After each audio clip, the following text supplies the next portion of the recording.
गोमंतक टीव्हीच्या बातमीची दखल घेत पोलीस प्रशासनान फोंड्याच्या पोलीस स्टेशनात 5 उपनिरीक्षकांची नेमणूक केल्या। फोंड्या पोलीस स्टेशनात मनीसबळाचो उणाव आशिल्ल्याची बातमी कांय दिसा पयलीं गोमंतक टीव्हीन दिल्ली। तशेंच मनीसबळाच्या उणावाक लागून बाकीच्या कर्मचाऱ्यांचेर कामाचो तणाव आशिल्ल्याचेर उजवाड घाल्लो। गोमंतक टीव्हीच्या बातमीची दखल घेवन म्हयन्या भितर फोंड्या पोलीस स्टेशनात आनीक 5 उपनिरीक्षकांची नेमणूक केल्ल्यान लोकांनी समाधान उक्तायला।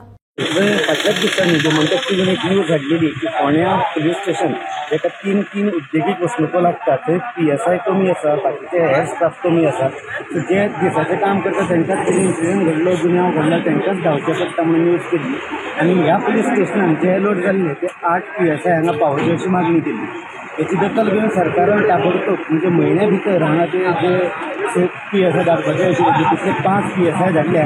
सध्या फोंड्या पुलिसेन 7 PSI आसा आनी आतां लोकांक विश्वास आसा की फोंड्या पुलीस स्टेशनाचें काम वेवस्थीत चलतलें। ह्या खातीर लोकांनी थळाव्यांनी सरकाराक दिवंक गोमंतक टीव्ही खातीर फोंड्याच्यान हांव शेखर नायक।